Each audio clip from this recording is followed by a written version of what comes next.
Bonjour à tous et à toutes, je l'ai annoncé et je tiendrai parole. Le chapitre 18 de l'Exode cette semaine est rien que le chapitre 18. Pas facile et du coup il me reste juste un verset aujourd'hui, le dernier. C'est cet au revoir plein de sobriété entre Moïse et Jéthro. Je lis le verset 17 d'Exode 18. Moïse prit congé de son beau-père qui s'en retourna dans son pays. On ne sait presque rien de la foi de Jéthro jusqu'à ce que nous arrivions à ce chapitre 18. Et il semble que Jéthro ait été un peu sceptique jusqu'à ce moment-là. Il disait respecter Yahweh dans une certaine mesure, mais il imaginait certainement que Yahweh était simplement un Dieu parmi d'autres. Mais maintenant, Jéthro sait que l'Éternel est le plus grand de tous les dieux. Et il est aussi intéressant de lire un verset sur lequel peut-être on est passé vite dans notre lecture de l'Exode. Ce verset 38 du chapitre 12 qui dit qu'une foule de gens d'origines diverses partirent en même temps d'Égypte que les Hébreux. Ça suggère que plusieurs Égyptiens étaient venus à la foi dans le Dieu d'Israël. Et en Jéthro, on voit là aussi un autre converti qui est ravi d'apprendre la puissance et la force de l'Éternel face à tous les autres dieux. Et on a vu qu'en réponse à cela, il adore le Dieu le plus puissant avec Israël.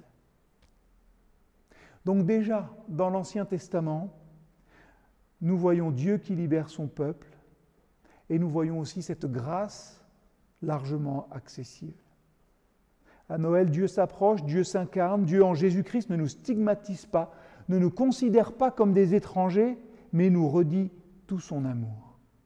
Et quand on voit aujourd'hui encore les discussions, les propositions et les enjeux dont sont victimes les étrangers, Noël et ce chapitre de l'Exode nous permet de redire haut et fort, heureusement que Dieu ne nous a pas regardés de la même manière que certains regardent les étrangers.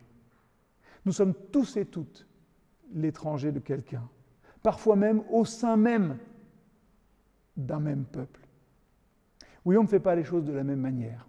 Oui, on ne s'habille pas de la même manière. Oui, on ne parle pas la même langue. Oui, on ne cuisine pas pareil. Oui, nous ne sommes pas de la même couleur. Et pourtant, qui pourrait nier que nous nous ressemblons tous ? Frères, en humanité, nous avons été créés à l'image de Dieu. Je me dis que parfois, peut-être, nous lui renvoyons un piètre reflet.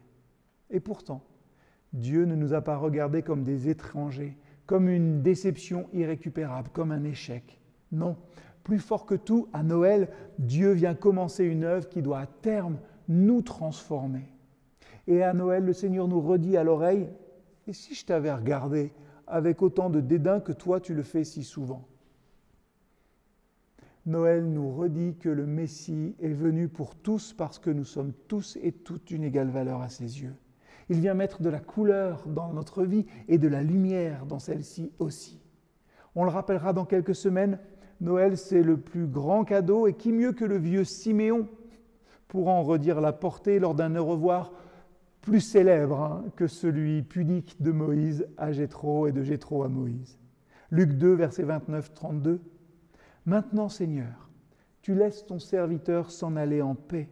Tu as tenu ta promesse, car mes yeux ont vu le Sauveur qui vient de toi et que tu as suscité en faveur de tous les peuples. Il est la lumière pour éclairer les nations. Il sera la gloire d'Israël, ton peuple. » À Noël, Dieu vient habiter un certain temps parmi nous. Un certain temps en présentiel et il révolutionne tout. Il vient vivre avec nous pour nous apprendre, un peu comme Jéthro l'a fait avec le peuple et son juge, en fait, nous apprendre à vivre les uns avec les autres en enfants de Dieu. Il nous appelle à vivre en communion avec lui et en communion avec les autres, non plus en étrangers, mais comme des frères. Bonne journée et que le Seigneur vous bénisse tous et toutes.